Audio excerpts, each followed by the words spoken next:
दोस्तों, आप सभी का मेरे YouTube channel GK comma math हैस में स्वागत है। आज हम बिहार और असम में आए हुए बाढ़ पर चर्चा करेंगे। कारण है कि इन दो स्टेट की स्थिति बाढ़ के कारण बहुत दयनीय हो गई है और इसके लिए कौन जिम्मेवार है यह भी समझेंगे। क्योंकि जो स्थिति बिहार की है वही स्थिति असम की है और वही स्थिति यूपी की भी है। कारण क्या है? पहला कारण तो नेपाल है। क्योंकि नेपाल जो है वह पहाड़ी क्षेत्र है। अब पहाड़ी है तो पहाड़ पर जब वर्षा होगा या नदियों में जब पानी आएगा या जब बर्फ़ जब गलेगा तो क्या होगा, वह ऊपर से नीचे की तरफ आएगा।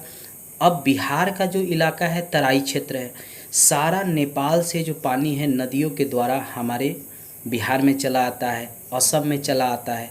और इन नदियों का ऊपर से नीचे आने का मुख्य नदी जो है बूढ़ी गंडक है, कोसी है, जो नेपाल से आती है।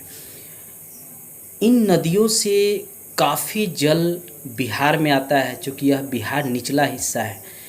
अब नदियों से जो ये जल आता है उसके निकासी का जो रास्ता है वह अब ब्लॉक हो गया है। कारण है कि नदियों में गाद जमा हो गया है और उस गाद को निकालने की कोई प्रॉपर व्यवस्था नहीं है। गाद कहते हैं कि नदी अपने साथ मिट्टी को काट कर लाती है और वह मिट्टी जो है नदी के तलहट्टी में यानी उसके जो निचला हिस्सा है वहाँ जमा हो जाती है। और वह जमा होते होते जो है मिट्टी का इतना जमाव हो जाता है। कभी कभी आप देखेंगे कि नदी के बीच में टीला सा बना होता है, पेड़ भी वहाँ पे कभी कभी आप देखेंगे बड़ा सा पेड़ हो जाता है।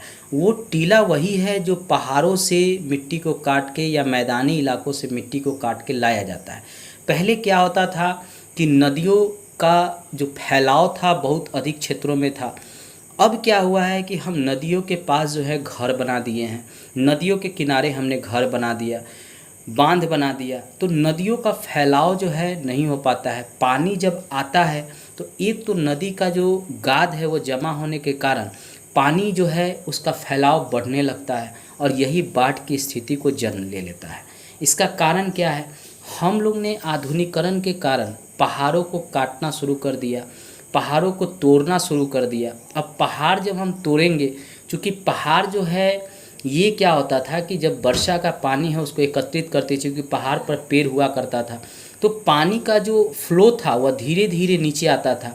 पहाड़ को हम तोड़ दिए, पेड़ों को हम काट दिए, जंगल को साफ कर दिए। अब जो है पानी बहुत तेज़ी से हमारे नीचे आता है पहाड़ों से और वह तेज़ी से मिट्टी को काट के जो है ले आता है और नदी के तलहट्टी में जमा कर देता है। अब ये सिचुएशन है कि अभी जो बिहार सरकार है उसकी भी स्थिति जो है दयनीय है। एक तो कोरोना की स्थिति जो है बिहार में बहुत तेज़ी से फैल रहा है कोरोना, और उसमें सरकार उलझी हुई है। दूसरा ये बाढ़ का प्रकोप आ गया है। अब बाढ़ से सरकार राहत का तो काम कर रही है। माननीय मुख्यमंत्री नीतीश कुमार बाढ़ राहत पैकेज की भी घोषणा कर चुके हैं। हर परिवार को 6,000 रुपया दिया जाएगा, खाने की भी व्यवस्था की जा रही है। लेकिन ये परमानेंट सॉल्यूशन नहीं है। इसके लिए मुख्यमंत्री भी जिम्मेवार है, सरकारी अधिकारी भी जिम्मेवार है और प्रधानमंत्री भी इसके लिए जिम्मेवार है। हर कोई जानता है कि मई से लेकर जुलाई तक बाढ़ आता है। अब थोड़ा असम की स्थिति की भी चर्चा करते हैं। असम में ब्रह्मपुत्र नदी से सबसे ज़्यादा पानी आता है और अभी सबसे ज़्यादा अगर तबाही है तो ये ब्रह्मपुत्र नदी के कारण ही है। इसने इस बार इतना पानी को ले आया है मानसरोवर से, क्योंकि इनका मानसरोवर झील से उद्गम है। वहाँ से पानी इतनी तेज़ी से यह आया है असम में, चूँकि असम भी बिहार के तरह तराई क्षेत्र है, निचला इलाका है, मैदानी क्षेत्र है। और जो भी राज्य असम के निकट है, चाहे अरुणाचल प्रदेश हो, नागालैंड हो, मणिपुर हो, मेघालय हो, ये सब ऊंचा है। अब ये सभी पहाड़ हैं और बीच में असम पड़ जाता है। अब चारों तरफ से पानी जो है बीच में आ गया असम। अब असम में भी यही स्थिति है। वहाँ नदियों से गाद को हटाने की कोई व्यवस्था नहीं है।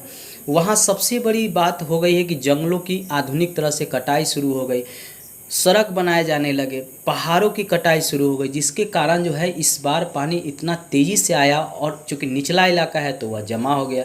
और आप जानते ही हैं कि ब्रह्मपुत्र जो है बांग्लादेश से होते हुए बंगाल की खाड़ी में गिरती है। उसी तरह इधर गंगा की जो है सभी नदियाँ गंगा से मिलती है और वह बंगाल की खाड़ी में गिरती है। अब बिहार की स्थिति है कि ऐसे ढलान है, पश्चिम से पूरब की ओर गंगा का ढलान है, तो एक तो उधर से पानी आया उत्तराखंड से, यूपी से, और सब आते आते बिहार में इधर से आ गया। ऊपर से जो है नेपाल से आ गया। इधर जो है झारखंड का भी जो भूमि है ऊंचा है, झारखंड से भी पानी जो है नीचे आ गया।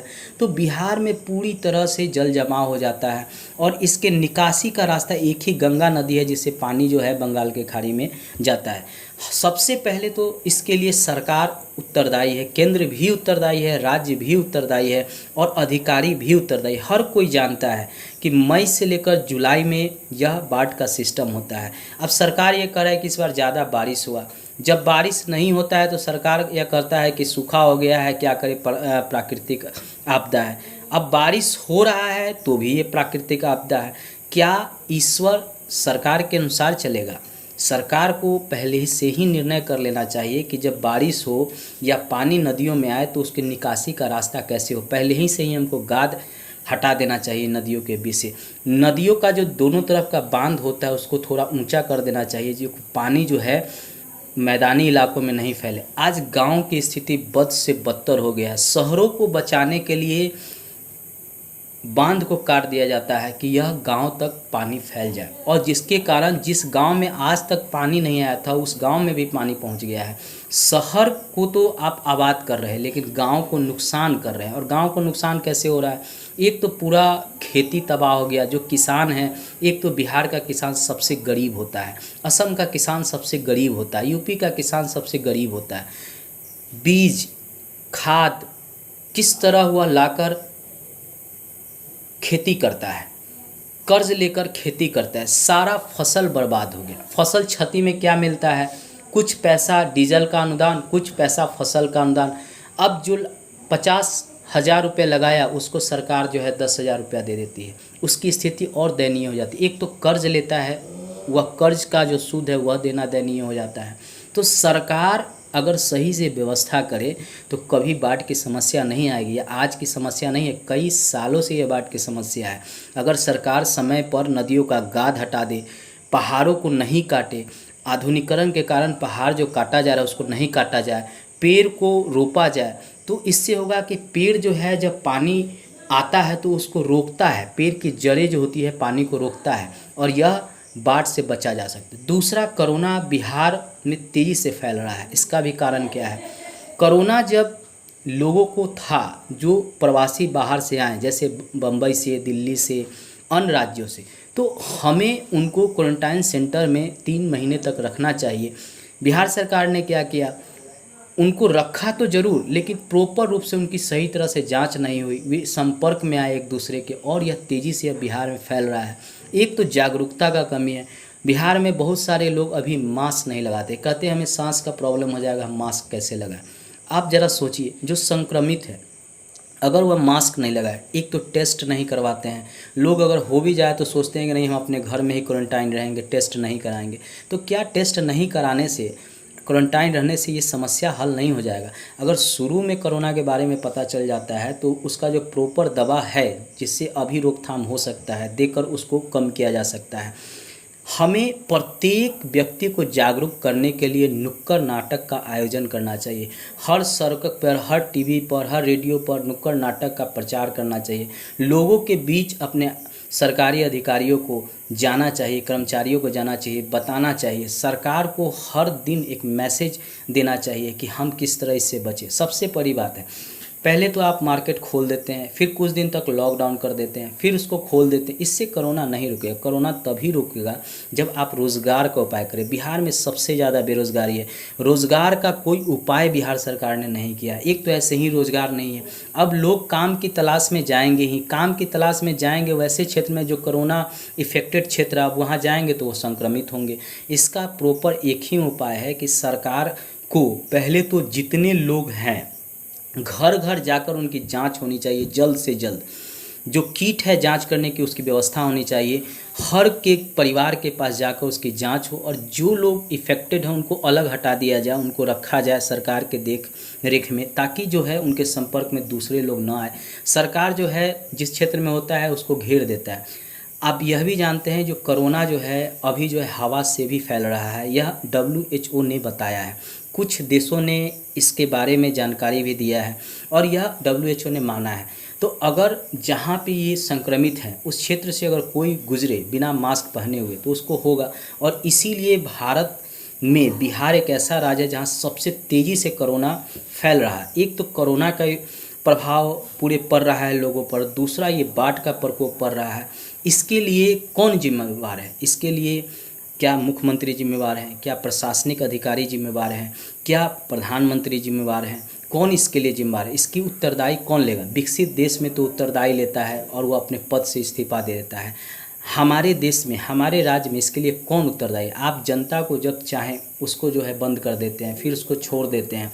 एक डिसीजन होना चाहिए कि नहीं, जब तक कोरोना रहेगा इन चीज़ों पर पाबंदी रखना है सालों भर। इसकी दवा जब तक नहीं आती है लोगों के बीच जागरूक हम फैलाएंगे, जागरूकता लाएंगे लोगों के बीच। बिहार में तो ऐसे ही शिक्षा का स्तर काफ़ी नीचा है, वही असम का हाल है, वही जो है यूपी का हाल है। लोग एक तो सहयोग नहीं कर रहे हैं सरकार के साथ और सरकार भी लोगों की इच्छाओं की पूर्ति नहीं कर रही है। अब बिहार में चुनाव का जो है दौर शुरू हो गया। एक तो कोरोना का प्रकोप है, उसमें जो चुनाव आयोग चुनाव की तैयारी कर रही है। क्या यह सही समय है चुनाव कराने के लिए? जब इतनी तेज़ी से कोरोना फैल रहा है तो इस समय चुनाव कराना उचित नहीं है। इसको कुछ समय तक टाल देना चाहिए। केंद्र और राज्य को इस पर विचार करना चाहिए। मैं बस यही कहना चाहूँगा कि जो देश में हो रहा है, बिहार में जो हो रहा है, वह आम लोगों के हित में अभी नहीं है। सरकार को ठोस कदम उठाने चाहिए। सरकार ठोस कदम तो उठा रही है लेकिन उसका पालन सही रूप से नहीं हो रहा है। ना ही असम में हो रहा है, न यूपी में हो रहा है, न बिहार में हो रहा है। लोग जो है अभी भी कोरोना के प्रकोप को नहीं समझ पाए। आपको याद है इटली में और कई यूरोपियन कंट्री में लोगों ने कोरोना को मजाक में लिया था और बाद में खुद मजाक बन गए, जब सबसे ज़्यादा मौतें वहाँ होने को देखने को मिली। जैसे इटली में सबसे ज़्यादा, अमेरिका में आपको देखने को मिल रहा है, स्पेन में आपने देखा, ईरान में भी कोरोना के वायरस काफ़ी लोगों की मृत्यु हुई है। भारत की जो स्थिति है, भारत कोरोना संक्रमण के मामले में विश्व में प्रथम स्थान पे आ चुका है। सबसे ज़्यादा संक्रमित यहाँ हो रहा है। सबसे ज़्यादा अगर संक्रमित संख्या के मामले में अमेरिका है, लेकिन भारत में तेज़ी से कोरोना फैल रहा है और इसे हमें समझना होगा, हम लोगों को समझना होगा। सरकार की एक सीमाएं हैं और आम जनता की भी एक सीमाएं हैं। हाँ ठीक है, हमें रोज़गार चाहिए, हमें काम की तलाश है, हमें इस बेरोज़गारी से अपनी बेरोज़गारी को दूर करने का भी उपाय करने के लिए हम लोग लगातार प्रयास करें। लेकिन यह भी ध्यान रखना चाहिए कि हमें कोरोना से बचने के लिए मास्क लगाना ज़रूरी है। सैनिटाइज हमेशा करते रहिए, हाथों को हमेशा साबुन और सरफ से धोते रहिए। आज मैं इस चैनल से इसीलिए कह रहा हूँ कि मैं देख रहा हूँ कि मैं एक छोटे से शहर में रहता हूँ और मेरे शहर में बहुत तेज़ी से फैल रहा है। पहले मात्र 5 से 6 केस थे, आज प्रत्येक दिन 300 से 600 केस बढ़ रहा है और यह बढ़ते ही जा रहा है। इसका कारण क्या है? सरकार का गलत नीति का उपयोग करना, सरकार का गलत डिसीजन होना, अधिकारियों का सही निर्णय नहीं लेना और आम लोगों का सोशल डिस्टेंस का पालन नहीं करना। इसी के कारण अब जो है बिहार में तेज़ी से कोरोना फैल रहा है। सबसे ज़्यादा मौत भी बिहार में होगी। अगर आपको बचना है तो आपको समझना पड़ेगा। दूसरा है कि बाढ़ के लिए, चलिए इस बार तो नेपाल ने बांध जो है मरम्मत करने पर रोक लगा दिया, या नेपाल से भारत का जो है तनाव चल रहा है चाइना को लेकर, चाइना की तरफ नेपाल जो है फेवर में है। लेकिन इसका एक अस्थाई समाधान होना चाहिए। आप ये देख लिए काजीरंगा जहाँ पे जानवर थे, उनकी भी स्थिति इतना असम में दयनीय हो गई है कि एक दूसरे जगह भटक रहे हैं, सड़कों पर आ गए हैं। क्या करेंगे? वहाँ जो जंगल में तो पानी भर गया, अब वो जीव कहाँ जाएंगे? हजारों की संख्या में जीव की मौत हो रही है। इसका उत्तरदायी कौन है? असम सरकार है या केंद्र सरकार है या अधिकारी हैं? इसका फैसला करना चाहिए। सरकार को ठोस कदम उठाना चाहिए। इस बार ऐसा कदम उठाना चाहिए कि न तो बिहार में बाढ़ की समस्या रहे, न असम में रहे, न यूपी में रहे। इस समस्या का समाधान होना चाहिए और इसके लिए अटल बिहारी वाजपेयी ने एक समस्या का समाधान भी बताया था। उन्होंने कहा था कि नदियों को जोड़िए, आपस में नदियों को एक दूसरे से लिंक कीजिए। उत्तर भारत की नदियों को दक्षिण भारत से जोड़िए, ताकि जब पानी नदियों में आए तो वो नदियों सभी नदियों में चला जाए और धीरे धीरे वो समुद्र में चला जाए। बाढ़ की समस्या पूर्णतः समाप्त हो जाएगी। इसलिए सरकार को ध्यान देना चाहिए। दोस्तों, मैं इतना ही कहूँगा कि मेरा चैनल जो है अभी छोटा है, मैं लाख प्रयास कर रहा हूँ, लेकिन मेरे चैनल पे व्यू नहीं आ रहा है। मैं इतना अच्छा वीडियो बनाता हूँ, आप तक प्रत्येक दिन लाता हूँ। हर एग्ज़ाम के लिए मेरा वीडियो इम्पोर्टेंट है, चाहे वह बीपीएससी हो, किसी पीसीएस में आप उठा के देख लीजिए, उससे प्रश्न आएंगे मेरे वीडियो से। एसएससी, बैंकिंग, रेलवे, एनटीपीसी, जितने भी एग्ज़ाम हैं सभी में कोई ना कोई प्रश्न उससे आएगा। आप मेरे वीडियो को देखिए, अगर नहीं देखिएगा तो मैं वीडियो बनाना बंद कर दूंगा, क्योंकि ये संभव नहीं है कि मैं वीडियो बनाऊं और आप लोग नहीं देखेंगे तो क्या फ़ायदा है मेरे वीडियो बनाने का। मैं निःशुल्क वीडियो बनाता हूं। मेरा इच्छा है, मैंने 4 लड़कों को पढ़ाया था रेलवे के लिए, उसमें से 3 लड़के सेलेक्ट हुए थे, एक लड़का छोड़कर। मेरा यही सोच है कि मैं उस गाँव के, छोटे शहरों के गरीब बच्चों तक अपनी जो जानकारी है उसको पहुंचाऊं वीडियो के माध्यम से, ताकि उनको बिना पैसा का निःशुल्क उनको ज्ञान मिल सके, वह कोई भी एग्ज़ाम कर सके। हाँ दोस्तों, यह भी कहेंगे अभी फॉर्म कम आ रहा है, लेकिन फॉर्म आएगा। आप लगातार प्रयास करते रहिए और एक दिन फॉर्म आएगा। अगर तैयारी रहेगा तो आप सफल जरूर होंगे। धन्यवाद दोस्तों, नमस्ते दोस्तों, बाय बाय दोस्तों।